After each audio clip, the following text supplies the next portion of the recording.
यांना आवरता आवरता अलीकडे आमची पंचायत होते. एकदा वाजायला सुरू झाली की ते थांबत नाही.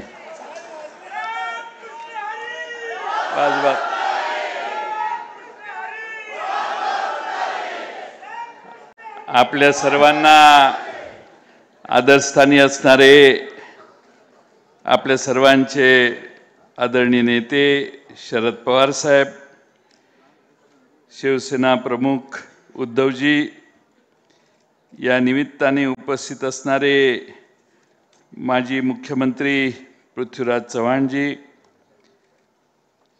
या ठिकाणी उपस्थित असणारे माननीय खासदार संजय राऊतजी, भाई जयंत पाटील, बाळासाहेब थोरात, वर्षाताई गायकवाड, युवा नेते आदित्य ठाकरे, या निमित्तानं उपस्थित असणाऱ्या आमच्या खासदार सुप्रियाताई सुळे, सुभाष देसाई, नाना पटोले, विनायकराव राऊत, मार्क्सवादी कम्युनिस्ट पक्षाचे श्रीयुत रानडे, या ठिकाणी उपस्थित असणारे सागर संसारे, मिलिंद सुर्वे, दीपक जितेंद्र आव्हाड, अनिल देशमुख साहेब, व्यासपीठावरील सर्वच मान्यवर आणि बंधू भगिनींनो, आज आपल्या महाविकास आघाडीचा संयुक्त असा या ठिकाणी सभा होते. बऱ्याच दिवसापासून आयोजन करायचं ठरत होतं, पण सरकार निवडणुका कधी घेणार याचा अंदाज येत नव्हता. आणि आता आजच्या निवडणूक आयोगाच्या समोर निवडणूक आयोग जे पत्रकारांच्या समोर सांगणार आहे, तीही माझी माहिती आहे की हरियाणा आणि दुसऱ्या कुठल्या तरी राज्याचीच निवडणूक जाहीर करतील.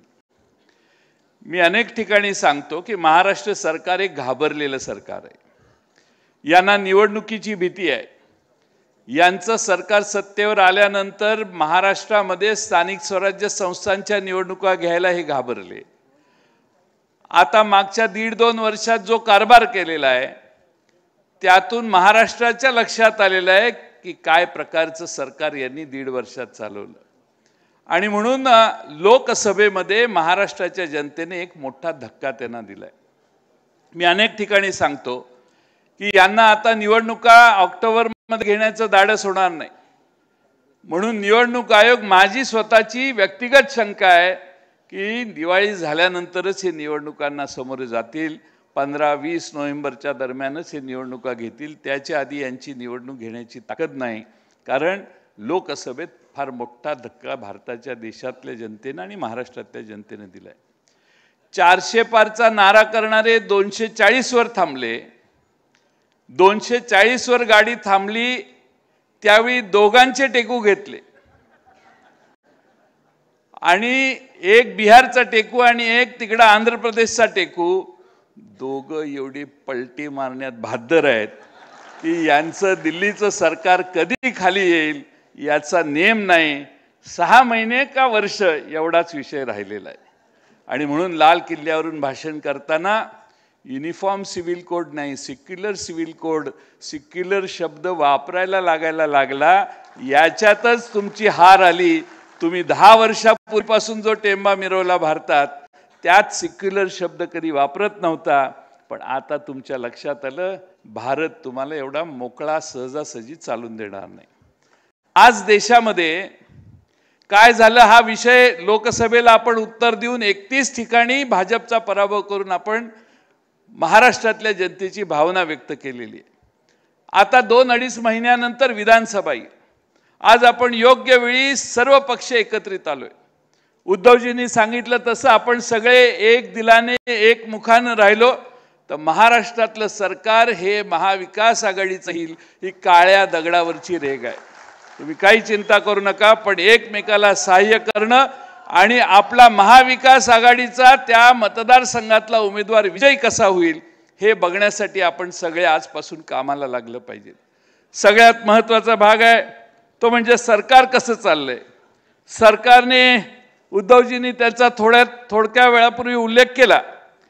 या महाराष्ट्रामध्ये हिंदू देवस्थानाला छत्रपती शिवाजी महाराजांच्या वेळेपासून वेगवेगळ्या देवस्थानाला जमिनी देण्यात आलेल्या होत्या. भारतीय जनता पक्षाच्या जवळच्या 1-2 आमदारांनी या जमिनी लुटल्या, जमिनी काढल्या, आपल्या नावावर केल्या. आपल्या नावावर करताना नजराना भरायचा असतो. वर्ग 2च्या वर्ग 1 करताना जो नजराना भरायचा असतो तो नजराना भरला नाही. 50% नजराना होता. महाराष्ट्राच्या विधानसभेत हा मुद्दा मांडला त्यावेळी महसूल मंत्र्यांनी उत्तर दिलं, जयंतराव 2 महिन्यात आपण चौकशी पूर्ण. 2 महिने नाही, 2 वर्ष होत आली तरी चौकशी काही पूर्ण होत नाही. मी 2 वेळा हा नंतर विधानसभेत विषय काढला. काल परवा 13 तारखेला माझ्या माहितीप्रमाणे महाराष्ट्राच्या कॅबिनेटने निर्णय घेतलेला आहे की अशा देवस्थानाच्या जमिनी किंवा वर्ग 2च्या वर्ग 1 करण्यासाठी जो 50% नजराना आहे ती नजराण्याची किंमत कमी केलेली आहे आणि आता 5% नजराना भरून या जमिनी वर्ग 2च्या 1 करा. ह्या जमिनी ऑलरेडी या बहादरांनी विकलेल्या आहेत, त्याच्यावर इमारती उभ्या राहिलेल्या आहेत, उभा करणं चालू आहे. बिल्डरांच्या ताब्यात या देवस्थानाच्या जमिनी गेलेल्या आहेत. म्हणजे महाराष्ट्रामध्ये हिंदू देवस्थानाच्या जमिनी लुटण्याचं पाप हे भारतीय जनता पक्षाच्या अकाउंटवर जातं. हे मित्रांनो विसरू नका तुम्ही. आणि ते कव्हर करण्यासाठी, त्याच्यावर चादर घालण्यासाठी हा 5%चा निर्णय केलेला आहे. पण लोक कोर्टात जातील, ऑलरेडी कोर्टात आहेत, तक्रारी आहेत, चौकशा आहेत. याच्यासाठी जे यांनी जमिनी लाटणारे होते तेच हा निर्णय व्हावा म्हणून मंत्रालयात जी मीटिंग झाली त्यात बसून त्यांनी हा निर्णय घेण्याच्यासाठी प्रोत्साहन दिलं. आणि त्यामुळे सगळाच कारभार हा लुटालुटीचा महाराष्ट्र सरकारचा दिसतोय. हे महत्त्वाचं आहे. 13 ऑगस्टला कॅबिनेटने एक निर्णय घेतला. 6000 किलोमीटरचे रस्ते आता हॅमवर बांधायला मंजुरी दिली. पण हे महामंडळ कुठले महामंडळाचे रस्ते बांधणार आहेत? कुठलं महामंडळ? तर त्याचं नाव आहे Maharashtra state infrastructure development corporation. महाराष्ट्राच्या विधानसभेत मी हा आरोप केलेला होता.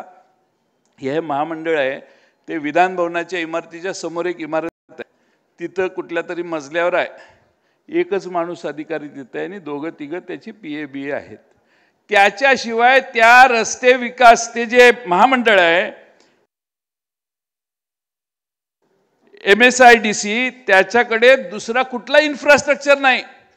आणि त्याच्याकडे आता 37,000 कोटी रुपयाचे हॅममधून रस्ते बांधायचे त्याची जबाबदारी त्या महामंडळावर देण्याचं काम झालेलं आहे.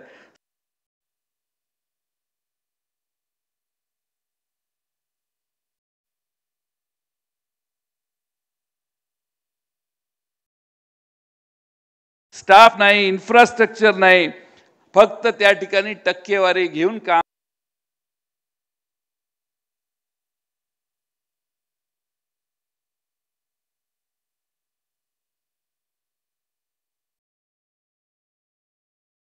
नांदेडला जाणारा एक रस्ता 11,000 कोटी रुपयाची एस्टिमेट त्यांनीच केलेलं आहे.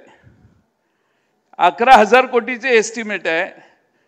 टेंडर जायला लागले 15,000 कोटी रुपयाला. 1 किलोमीटरला खर्च येतोय 83 कोटी रुपये. अरे बापरे, आत्ता म्हणते, आता पुढचं सांगतो. अलिबागचे जयंत पाटील इथं बसलेत. तुमची काय मागणी होती का? डायरेक्ट आम्हाला याला वसई विरारला पोचायचंय. तिकडची मतं तुम्हाला पडली नाहीत. वसई विरारला पोचायला 96 किलोमीटरचा कॉरिडॉर बांधणार आहेत. 20,000 कोटी एस्टिमेटेड कॉस्ट.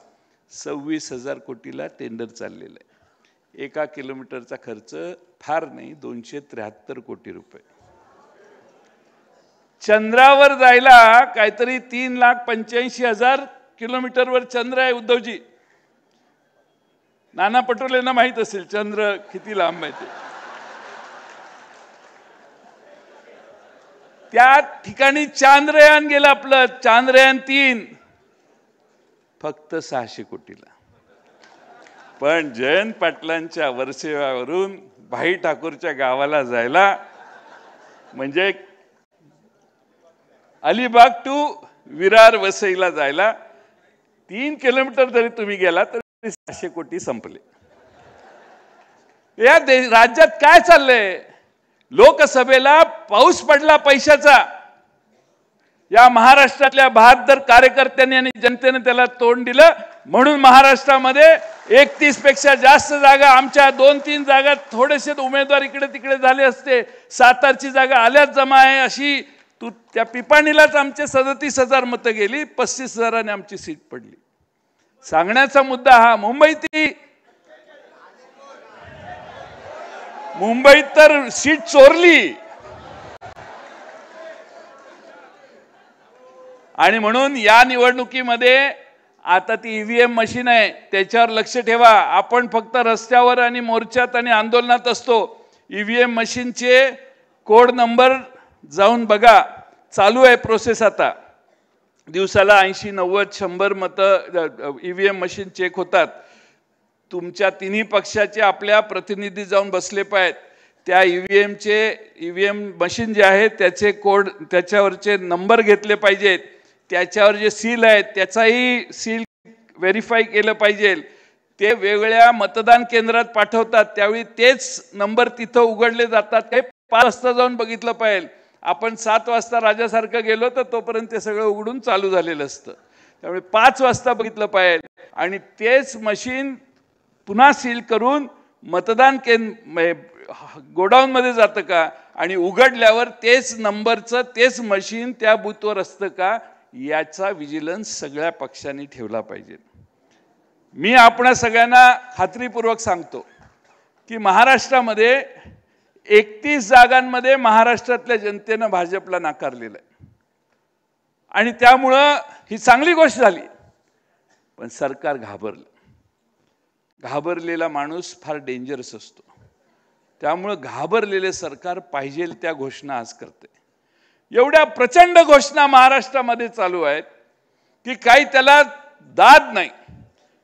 काल परवा मी असं ऐकलं की राज्याचे अर्थमंत्री, उपमुख्यमंत्री आणि मुख्यमंत्र्यांनी सांगितलं मी काय न वाचता आता सही करणार नाही. याचा अर्थ याच्या आधी न वाचता सह्या झाल्या. त्यांचा स्वभाव तसा नव्हता, पण परिस्थितीमुळे अशा गोष्टी होत असतात. म्हणजे आतापर्यंत ज्या घोषणा झालेल्या आहेत त्या हिशेब न करता झालेल्या आहेत आणि म्हणून महाराष्ट्राच्या तिजोरीला आता 2-2.5 लाखापेक्षा जास्त मोठी तूट आलेली आहे. आणि तूट आलेली आहे म्हणून महाराष्ट्रातल्या प्रत्येक डीपीडीसी मधले पैसे वर्ग करून या जाहीर केलेल्या योजनांना पैसे वर्ग करायचा उद्योग चालू आहे. राज्याचा अर्थ सचिव आता प्रत्येक फाईलवर लिहायला लागलाय, काहीही पाठवू नका, मिळणार नाही, सर्व योजना बंद करा आणि याच ठिकाणी याच योजनेला पैसे देण्याची गरज आहे. आता महाराष्ट्रातल्या सगळ्यांना विचार न करता चालू केलेल्या योजना या विचारी पद्धतीने भविष्यात नेण्याची जबाबदारी आपल्यावर आहे, कारण सरकार आपलं येणार आहे. त्यामुळे महाराष्ट्रातल्या सगळ्या भगिनींना माझं आव्हान आहे की तुम्ही काही चिंता करू नका, जे मिळतंय ते घ्या, आमची काही तक्रार नाही. भविष्य काळामध्ये तुम्हाला चांगल्या पद्धतीनं याच्यापेक्षा अधिक ताकदीनं आम्ही मदत करण्याची भूमिका घेऊ. तुम्ही आमच्या महाराष्ट्रातल्या भगिनींची चिंता करू नका. महाराष्ट्रात कोणत्याही परिस्थितीत महाविकास आघाडीचं, शाहू फुले आंबेडकरांच्या विचारसरणीचं सरकार आणण्यासाठी आपण ताकदीनं एकत्रित राहून काम करू. बोलण्यासारखे विषय अनेक आहेत, पण माझ्यानंतर अनेक वक्ते बोलणार आहेत. इतक्या लवकर बोलायची संधी मिळेल असं वाटलं नव्हतं, म्हणून प्रमुखांनी शेवटी बोलायचं असतं असं आमच्या सभेत संकेत आहे. पण पवार साहेब सांगतात आम्हाला की दक्षिणेला अशी पद्धत आहे की प्रमुख असतो तोच आधी बोलतो. त्यामुळे ही नवी प्रथा सुरू झाल्यामुळे अचानकपणाने बोलायची संधी मिळाली. पण पुन्हा एकदा मी सांगतो, राष्ट्रवादी काँग्रेसचे सगळे कार्यकर्ते शिवसेना आणि काँग्रेसला पूर्ण ताकदीनं सहकार्य करतील आणि महाराष्ट्रामध्ये महाविकास आघाडीचं काम सत्ता आणण्यासाठी प्रयत्न करतील हा विश्वास व्यक्त करतो आणि माझे 2 शब्द पूर्ण करतो. धन्यवाद.